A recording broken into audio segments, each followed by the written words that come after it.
देख रहे हैं हमारा न्यूज बिरहा के जाने माने आप आदरणीय चंचल पाल कवि जी, इनके पास आज हम पहुँचे हैं। इनसे आज बिरहा में कब से कदम रखे हैं बात करेंगे और किन किन चेलों को गवाए हैं वो भी बात करेंगे। और बिरहा में तमाम मुद्दे चल रहा है, बहुत मैटर चल रहा है, हम बात करेंगे इन मुद्दों पे। आप लोग हमारे चैनल में बने रहिए। कवि जी, हमारे चैनल में आपका स्वागत है। जी, आपका स्वागत है और सभी दर्शकों को सादर नमस्कार, प्रणाम, जय हिंद। कवि जी, ये बताएं, बिरहा में मैं पहला प्रश्न है आपसे, मेरा पहला सवाल है जी। कितने साल हो गया मैं आपका नाम बहुत सुना हूँ जी। इस लाइन में आए कितने साल हो गया? लगभग बाबू हमको इस लाइन में 20 साल हो गया। 20 साल? जी। 20 साल में कहाँ कहाँ तक घूमे, किन किन चेलों को निकाले और इस बिरहा लाइन में क्या क्या आपने देखा होगा, थोड़ा विस्तार से बताइए आप। नहीं, जहाँ तक निकालने का सवाल है तो कोई किसी को निकालता नहीं भाई। तमाम लोगों को मैंने गीत दिए, जो भी हमसे जुड़ा मैंने उसको अच्छी शिक्षा देने का काम किया।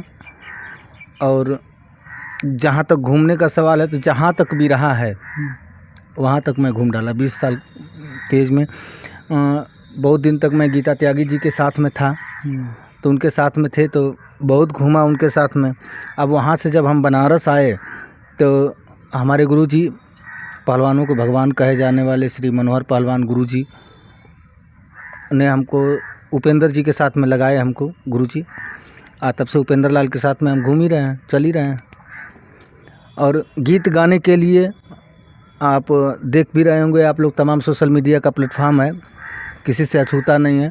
गीत गाने के लिए मेरा उपेंद्र लाल यादव, इसके बाद पूजा निगम, कमलेश यादव, बालाजी, राहुल यादव सुपुत्र, हमारे गुरुजी स्वर्गीय सिमरत गुरुजी के सुपुत्र हैं राहुल यादव, वो भी गाते हैं। इसके बाद सत्यम यादव, धनंजय प्रजापति, धनेश प्रजापति, तमाम कलाकार हैं इसे। अच्छा, ये देखा जाए कवि जी, आपका जीवनी में पूछ रहा हूँ कि जैसे आप पहले पढ़ाई लिखाई करते हो थे, उसके बाद आपका दिल कैसे आया कि मैं कवियाना करूँ? नहीं, ऐसा कुछ नहीं है भैया। ये वही मंदिर है जहाँ से हमको माता रानी ने ज्ञान दिया था, यही मंदिर है। यहाँ पर मैं आया था और पहले हमको गाने का शौक़ था। अच्छा। न कि लिखने का। अच्छा। तो एक वंदना थी। अच्छा कवि जी, मैं रोकता हूँ एक मिनट। जैसे आपके परिवार में कितने भाई बहन आप हैं, कैसे आपका मन इस पे आ गया कि नौकरी, आपके माता पिता सोचेंगे हमारा लड़का नौकरी करेगा ना, कैसे आपका मन आ गया कि मैं इस लाइन में आ गया? ये देखिए, हमारे मम्मी पापा बचपन से ही नहीं है। अच्छा अच्छा। मैं जब 2-2.5 साल का था तब हमारी मम्मी हमको छोड़ के चली गई। और जब मैं थोड़ा 12-13 साल का हुआ तो हमारे पापा इस दुनिया से अलविदा कह गए। ये देखिए, कवि जी के दास्तान बता रहे हैं कि जब छोटे थे तो माता जी चली गई, कुछ बड़े हुए 10-12 साल के तो पिताजी भी चले गए। इन दोनों लोग का साया सर से छूट गया कवि जी के हाथ से। फिर उसके बाद पढ़ाई आपकी हुई कि नहीं हुई? नहीं भैया, फिर कहाँ पढ़ पाएंगे, जीवन काफ़ी संघर्षमय रहा और जो भी है चलता है इस तरह से। तो आपका पालन पोषण कौन किया आपका? नहीं, पालन पोषण के लिए हमारी एक सौतेली माँ थी। अच्छा।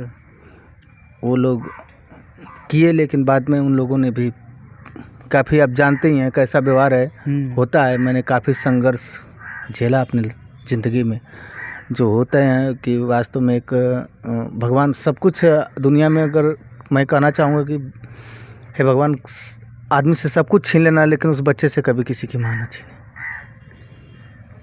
क्योंकि मैं उस दर्द को झेला, मैं देखा। ये तो देखा जाए कवि जी, स्वाभाविक है, किसी के माँ बच्चे को भगवान छीन लेते हैं, पिता छीन लेते हैं, किसी के लड़का छीन लेते हैं, ये तो मौत निश्चित है। आज हम, कल और किसी दिन और सबको जाना है। मगर देखा जाए इस समाज में आदमी से घृणा करता है, इतना तमाम घटनाएं देख रहे हैं, आदमी को संतोष नहीं है। ऐसा क्यों समाज में चल रहा है? नहीं, इसके लिए भी भैया मैंने एक गीत लिखा था कि सबसे पहले उस गीत को गाई थी साधना जायसवाल, एक शिष्या थी प्रयागराज की। जी। आप लोगों ने देखा होगा सोशल मीडिया के जरिए से कि उसका एक्सीडेंट हुआ था, तो मैंने काफ़ी उसका हेल्प किया था। वो साधना जायसवाल ने गाया था कि भीड़ आदमी का है और आदमी अकेला है। फिर उसके बाद उसी गीत को कन्वर्ट किया भोजपुरी में जब, तो उसको अभय लाल गाया था कि मनई के भीड़ लागल मनई अकेल बा। आज आप हमारे साथ हैं, बट फिर भी साथ होकर के साथ नहीं हैं, ऐसा है। अच्छा, तो मतलब ठीक है, आपका मन आया कि मैं गाना लिखूँ गाऊँ, बता रहा हूँ उसके लिए हम लगभग हमारे पिताजी अभी थे तो हमारे गांव में एक बिरहा हुआ किसका, स्वर्गीय शिवमूर्त गुरु जी का। तो एक वंदना गाए थे, नैया लगा, अरे माता रानी का कोई वंदना था, वो गाए थे, हम भी गा रहे थे। तो सुबह रात भर सुने, सुबह में आके उसको गा रहे थे जी। तब हमारे पापा कहे कि इतना लायक कर रहता था, आपन लिख के गौता दूसरे का ना। बात हमको लग गई जज्बे में। बस वो होता है अक्सर होता है कि आदमी किसी के गीत सुन के ही गीत लिखता है या गाता है, उसके बाद किसी की बात लग जाती है। उसके बाद मैं वही लिखना पढ़ना शुरू किया। अच्छा, तो पहले गीत क्या लिखे, क्या आपके दिमाग में आया कि मैं गीत कैसे लिखूं? किसी के शरण में गए होंगे, आपके गुरु कोई होगा ना? नहीं, पहले मैं ऐसे ही लिखते गया और अच्छा खासा मैं लिखने लगा। जब तो क्षेत्रीय कलाकार जो थे वो गाने लगे, जब गाने लगे तो करते करते चर्चा जब गीता जी तक पहुंची, तो वहाँ तक मैं गया जब, तो उन लोगों ने हमारी चिन्नी करवाया सुखनंदन गुरु जी का। सुखनंदन गुरु जी तो थे नहीं, उनकी प्रतिमा लगी हुई, उस प्रतिमा के ऊपर मेरी चिन्नी हुई है। तो अब वहीं से फिर सिलसिला चल पड़ा। जब जड़ से ही मजबूत गायक मिले हमको, वहाँ से गाते रहे, मैं लिखता रहा। तो उस टाइम थोड़ा सवाल जवाब का भी मैटर था कि पहले बिरहा में सवाल जवाब होता था, जिसको लोग शायरी कहते हैं, शायरी बिरहा चलती थी। और शायरी बिरहा में ऐसे आदमी लिखता गया, सीखता गया। स्वर्गीय रामकृत कवि जी थे, जोखन कवि जी थे, मनोहर पहलवान गुरु जी थे, तमाम चीज़ उन लोगों से बैठ करके मैंने सीखा। गिरीश कवि जी थे और स्वर्गीय भगावन पाल कवि जी थे आशापुर बनारस के। तमाम गुरुओं के सानिध्य में रह के धीरे धीरे जैसी संगत होती है वैसा मन बनते जाता है आदमी का। और मैंने उन गुरुओं से सीखा क्या कि एक अगर छंद वो लोग बनाए हैं तो मैं उसका सूत्र सीखा, न कि एक छंद उनसे सीखा, मैं उस छंद का सूत्र सीख लिया उनसे, लिखा कैसे जाता है। अगर आपको मैथ का अगर एक सूत्र बता दिया जाए तो एक सूत्र से 10 सवाल हल कर सकते हैं। अगर एक सवाल हल करके दे दिया जाएगा तो आप नहीं कर पाएंगे 10। तो मैं उनसे सूत्र सीखा और वो आज हमारे लिए जीवन में यहाँ तक ले आया। अच्छा, तो माना ठीक है, इतने ऐसे से आप इस लाइन में गए, तो उसके बाद अपना बिरहा वरा लिखे होंगे ना? गीत लिखते लिखते कोई बिरहा वरा सुपर हिट कोई लिखा गीत? बहुत गीत लिखा यार, अभी तक लगभग 4000 के लगभग बिरहा में लिख डाला। 4000 के लगभग मैं बिरहा लिख डाला अपने कलम से। और बाकी पहले जो रील कैसेट में आई वो तो लुप्त है, इसके बाद सीडी कैसेट में आई वो भी लुप्त है। अब जो नेट पे बज रहा है वही है।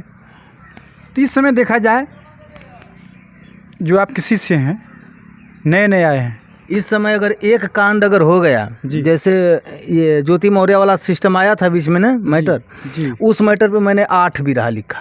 8 बिरहा? किन कलाकारों को गवाए आप? ऐसे उपेंद्र लाल यादव, राहुल यादव, इसके बाद पूजा निगम, कमलेश यादव, बालाजी, एक कविता बनारसी करके उनको भी दिया था, उनका तो पता नहीं गाई कि नहीं गाई, बट एक महेंद्र यादव उनको दिया, और भी 1-2 कलाकार हैं उनको दिया। मैं यहाँ पे आपको ब्रेक लेता हूँ, इसलिए ब्रेक लेता हूँ कि लोग कहते हैं कि इस अखाड़े का लड़का इन कभी अखाड़े से नहीं लेगा। राहुल जी दूसरे अखाड़े के हैं, उपेंद्र जी दूसरे अखाड़े के हैं, बालाजी हैं। राहुल और उपेंद्र वो हमारे पत्तू अखाड़े से हैं, मैं पत्तू अखाड़े से लेखनी करता हूँ। बगल में हमारी एक बच्ची है अंशिका कुशवाहा, वो भी हमारी गीत गाई है। जो 8 बिरहा लिखे हैं क्या सब एक ही अखाड़े के हैं क्या?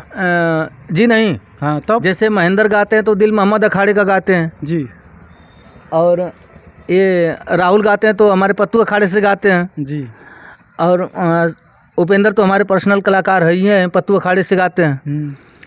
और इसके बाद पूजा निगम गणेश अखाड़े से गा रही हैं। तो फिर पहले तो ये होता था, बालाजी गणेश मतभेद होता था पहले, अभी समय कोई मतभेद नहीं है। नहीं, इस समय मतभेद इसलिए नहीं है बाबू कि हम ये चाहते हैं कि बिरहा बचे। अगर बिरहा बचेगा तभी अखाड़ा बचेगा, अगर बिरहा ही नहीं रहेगी तो अखाड़ा रहोगे किस काम का। अगर आपके पास कोई से दूर से लड़का चाहे लड़की कोई किसी अखाड़े का आएगा तो गाना मिल जाएगा। बिल्कुल दूंगा, स्वागत है। कभी होते हैं कि नहीं देते हैं, कहते हैं कि आप उस अखाड़े के गाते हैं तो उस अखाड़े में जाइए आप। नहीं, ऐसा कुछ नहीं है, प्रमाण है भाई, आप देख सकते हैं यूट्यूब पे बजा है कि महेंद्र यादव गाया है बिरहा, कहीं पूजा निगम गणेश अखाड़े से गा रहे हैं, उसको हमसे क्या मतलब है भाई। अच्छा कवि जी, मैं एक से आप कड़वा सवाल करूँगा, लेकिन मैं देता हूँ आपसे एक मैं कड़वा सवाल करता हूँ जी। लोग कहते हैं कि कभी लोग पैसा मांगते हैं, कहाँ तक सच्चाई है, पैसा लेते हैं? भैया अगर कवि जी लोग पैसा लेते हैं तो क्या बुरा करते हैं बताइए। अब कोई गरीब कलाकार आएगा, नहीं, उसके पास पैसा नहीं है कि मैं ढोलक खरीदूँ, हारमोनिया खरीदूँ, जहाज खरीदूँ, आप लोग का आशीर्वाद रहता है कि लड़का ऊपर से गाना भी ना, ठीक है जो गा रहा है वो तो देगा पैसा, जिसका सट्टा आ रहा है वो तो देगा, आपको जरूर देगा। हमारे पास ऐसे भी कलाकार आए और मैंने उनको अपने पैसे से ढोलक भी खरीद के दिया, हारमोनियम भी खरीद के दिया, करताल भी खरीद के दिया, झाल भी खरीद के दिया, और उसके बाद 10-5 डायरी भी खरीद के दिया। वो जा कर के कोई चंद्रभान कुशवाहा से पूछे, मीनू चौहान से पूछे, वो लोग बता देंगे आपको। चंद्रभान कुशवाहा को मैंने इतना किया, वो हमसे कहा कि कवि जी हमारे पास नहीं है। हमने कहा बेटा अगर नहीं है तो बिल्कुल तुम गाओगे, अगर वास्तव में नहीं है तो, अगर है वो अगर आके बन रहा है तो भाई उसके लिए हमारे यहाँ कोई जगह नहीं है। अच्छा मैं ये जानना चाहता हूँ, जैसे गाना हो गया, लोकगीत हो गया, बिरहा हो गया, उसका चार्ज कुछ रखते हैं आप लोग कि बिरहा के इतना चार्ज लूँगा, कहाँ तक सच्चाई है? रेट है कुछ? नहीं, रेट देखिए, कविता का कोई मोल नहीं होता, कविता मात्र शिक्षा और भिक्षा पे चलती है। कविता मात्र शिक्षा और भिक्षा पे चलती है। जो आप हमें दे दिए अपने हिसाब से गुरु दक्षिणा, वो हमारा है, अगर नहीं दिए तो हम आपसे मांगते भी नहीं। मगर कोई अगर शिष्य आपके पास आएगा तो खाली हाथ नहीं जाएगा ना भाई। ऐसे भी लोग, गरीब लड़का आएगा, कोई गरीब शिष्य आपका हो, सब देखता होते नहीं है जी। कोई टूटा फूटा कलाकार हो, सोचता है कि मैं कवि जी से गाना लेके लिखवाऊँ, गाऊँ जी। अगर मैंने तो पहले ही कह दिया कि अगर वो टूटा फूटा कलाकार है वास्तव में, तो उसका मैं तहे दिल से बहुत हेल्प करता हूँ। जो हमसे बन जाता है मैं उसका बहुत हेल्प करता हूँ। और वास्तव में अगर वो बना करके बोल रहा है और मैं जान गया तो फिर हम भाई पैसा लेंगे। पैसा वाली बात है छोड़ दीजिए, अब हमारे उसके बीच क्या होगा अब वो जानता है और भगवान जानते हैं। नहीं ठीक है, अगर फिर मैं मारता भी हूँ उसको। क्यों झूठ क्यों बोला? झूठ बोल करके हमको अंधेरे में रख रहा है कि नहीं कवि जी हम बहुत गरीब हैं, है ना। क्या पता उसके सामने और समस्या हो और काम हो, परिवार भी हो, लड़का लड़की भी हो। ई बतावा कुल जो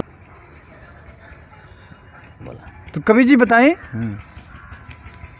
क्या कहना चाहेंगे आप इस मैटर पे? किस मैटर में? कोई गरीब कलाकार हो जो उसके पास समस्या हो, लड़का लड़की हो, भाई मैंने कहा ना कि गरीब कलाकार है तो उसकी मैं भर से यथाशक्ति मैं उसका मदद करूंगा। मैं तो ये चीज़ कह ही रहा हूँ।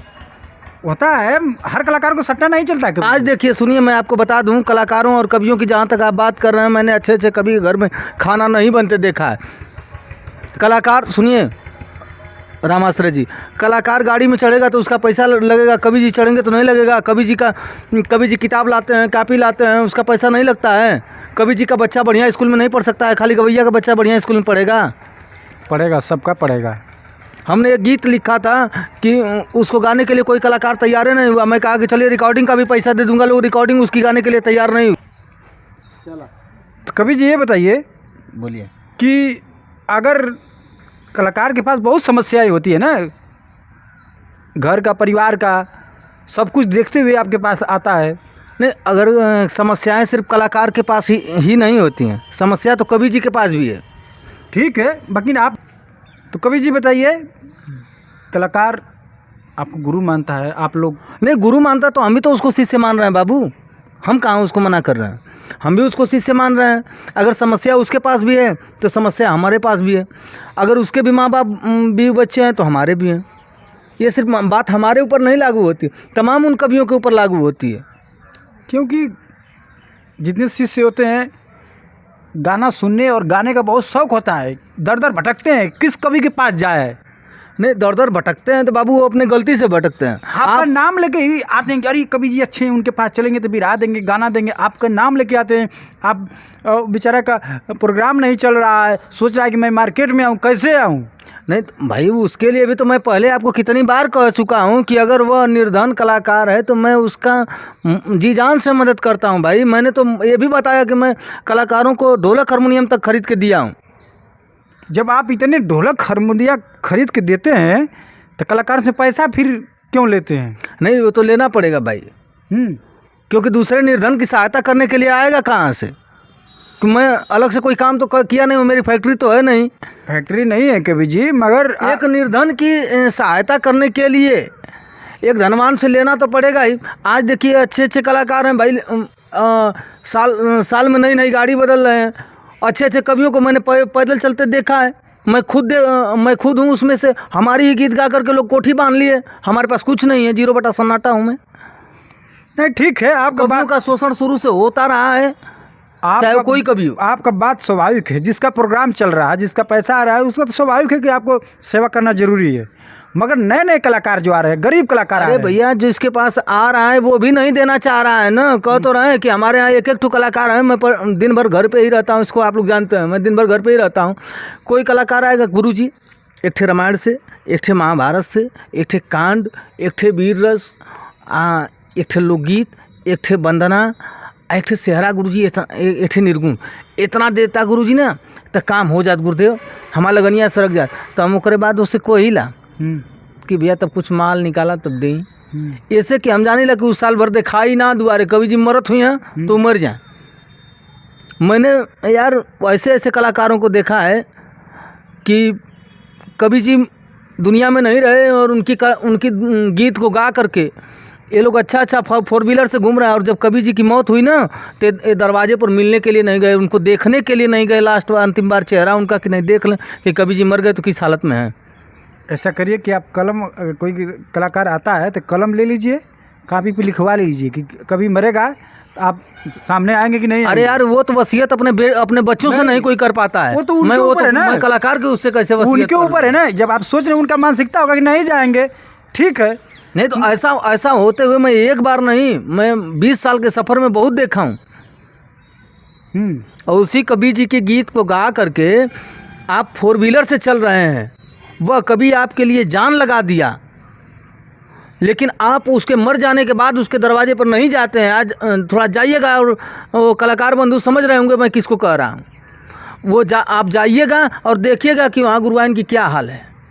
सब कलाकार ऐसे नहीं होते हैं, जाते हैं, नहीं गए, टाइम नहीं मिला होगा, चाहे कहीं फंसा होगा। अरे यार हम ये कह रहे हैं कि आपको अपने लिए समय है, आपके गुरुजी के लिए समय नहीं है, तो फिर गुरुजी को पहले ही देख क्लियर रखिए ना। वो बीमार होंगे तो अपने से दवाई करा लेंगे, आपका इंतजार नहीं करेंगे। वो केवल कभी लोग कलाकारों के भरोसे रहते हैं, उनके भी बाल बच्चे होते हैं, लड़के होते हैं, परिवार होते हैं। तो भाई कवि जी के भी बाल बच्चे हैं, परिवार हैं, कवि जी के भी। आप टाइम से नहीं पहुंचा अगर कलाकार तो ठीक है, दूसरे दिन पहुंच जाएगा, लेकिन आज तक नहीं गए ना यार, आज तक भी नहीं, आज तक नहीं गए। देखिए भाई, ऐसे कलाकारों को नहीं करना चाहिए। कर्तव्य बनता है हर कलाकार को अपने गुरु का, अपने कवि जी का ध्यान रखना चाहिए समय समय पर। मैं अपनी बात बता रहा हूँ, मेरी एक बहन भी थी, ठीक है, एक्सपायर हो गई। मैंने फेसबुक पर डाला कि आज मेरी सिस्टर इस दुनिया में नहीं है। कोई नहीं आया मेरे दरवाजे पे, पूछने भी नहीं आया कि हाँ कवि जी आपकी बहन को क्या हुआ था। कितने दिन की बात है? अभी माँ साल से 1.5 साल। और गीत लेने के लिए तमाम लोग फ़ोन करते हैं, हाँ कवि जी गाना दीजिए। 1 साल की बात है? 1 से 1.5 साल की बात है, मुश्किल से आना चाहिए, ऐसे नहीं। तब से मैंने लोगों से शुल्क लेना चालू कर दिया कि भैया दीजिए, बिना शुल्क के कुछ नहीं होगा। इसलिए कि जब आप हमारे दुख में हमारे साथ नहीं हैं तो आपको पाल के हमको कुछ मिलने वाला नहीं है, ठीक है। आप कोई आदमी अगर एक पौधा भी लगाता है रामाश्रय लाल जी, तो उससे एक अपेक्षा करता है कि ये पौधा जब धीरे धीरे बड़ा होगा तो हमको फल देगा। और कवि जी भी अगर एक शिष्य को अगर सिखाते पढ़ाते हैं और कुछ उसे देते हैं तो उससे भी कुछ अपेक्षा रखते हैं कि यह बच्चा आगे चल कर के हमारा नाम करेगा। कल अगर मैं बीमार भी हो जाऊंगा तो मुझे दवाई कराएगा। कुछ गायकों का नाम है हाँ। कि कभी लोग शोषण करते हैं, कहाँ तक सच्चाई है? नहीं तो कभी लोग शोषण करते हैं, क्या शोषण करते हैं भैया, वो भी बताइए हमको, क्या शोषण करते हैं कभी जी लोग? शोषण करते हैं, पैसा मांगेंगे, पैसा तो भाई टारगेट करेंगे। अगर वो कि जब तक पैसा नहीं मेहनत कर रहे हैं, जब तक पैसा नहीं देंगे तब तक मैं गाना नहीं दूंगा। यही कारण है ना। वो कलाकार लोगों से मैं कहना चाहूँगा कि आप कवि जी का सम्मान करिए तो कवि जी आपका सम्मान करेंगे। कदर जब करोगे कदर तब मिलेगी मेरे यार, इज्जत खरीदी न जाती। आप जब कवि जी का कदर नहीं करेंगे, आज एक कवि जी तेन सुरती ले आओ, कवि जी तेन सुरती बना के ले आ, अब वो कवि जी का तो नौकर हम, हमसे तो आज तक केहू कहले ना, लेकिन बढ़िया बढ़िया कलाकारों के हम देखले हैं कि वो अपने कवि जी से कहो ना सुन के, कवि जी तेन सुरती ले, कवि जी तनी पानी लेके चलिया तो चले गए सिवनिया में। अब बताओ कवि जी उनकर नौकर हूँ, तो कवि जी को उसी हिसाब से रहना चाहिए ना। तो कवि जी अब लोग ज़्यादा चढ़ाव दे देते हैं, तालमेल दे देते हैं, तो अब बराबरी में लेके लोग पीते हैं। पीने की भी कहाँ तक सच्चाई? ये लोग साथ में गुरु को भी पियाते हैं, अपने चेला को भी पियाते हैं, नहीं तो भाई तो गुरु का चेला का तो मन बढ़ ही जाएगा ना। ये तो उनकी सोच है ना, उनको तब का नहीं कही करना कभी जी चाहिए। सुरती बनावा हो तो पैक मिलावा, तो वह कहीं के चलाओ जो ले आओ, तनी एगो ललका ले आओ, गुजरका लेके आओ। तो कवि के सामने, जब कलाकार के सामने कवि बोलेगा तो कलाकार क्या बोल दिया? गलत थोड़ा ना बोला कि सुरती बनवाओ कवि जी। नहीं, कवि जी अगर ये जो कर रहा है, चाहे जो भी गुरुदेव लोग कर रहे हैं, तो ये उनके ऊपर बात लागू होती है, वो उनको कैसे रहना है। बट मैं हमारे हिसाब से, चाहे हम अपने लिए बोले कि भैया हम ऐसा ही सोचते हैं कि कलाकार और कवि दोनों लोग का एक जो रिश्ता है गुरु और शिष्य का, उसको आप कायदे से बना के रखिए।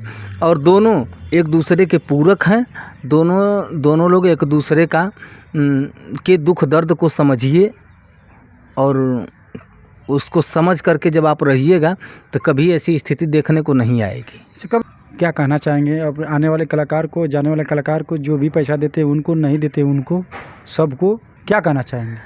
नहीं, हर कलाकार अपना, पहले तो ये इस शब्द आपने गलत बोल दिया कि जो पैसा देते हैं उनको, जो नहीं देते हैं उनको। मैंने पहले ही बताया क्योंकि आप सरस्वती भक्त माने जाते हैं, तो झूठ क्यों? सुनिए, बता रहे हैं कि कलाकारों से और एक कवि का वही शिक्षा भिक्षा वाला अगर हिसाब किताब है तब तो ठीक है, और कविता की कोई कीमत नहीं होती रामाश्रय जी, इसको आप जान लीजिए। और कलाकार बंधुओं के लिए या उन कवि जी भाइयों के लिए बस मैं एक ही संदेश रखूँगा कि आप लोग अच्छे से एक दूसरे का सहयोग कीजिए, और एक दूसरे की मदद से बिरहा को आप लोग बचाइए।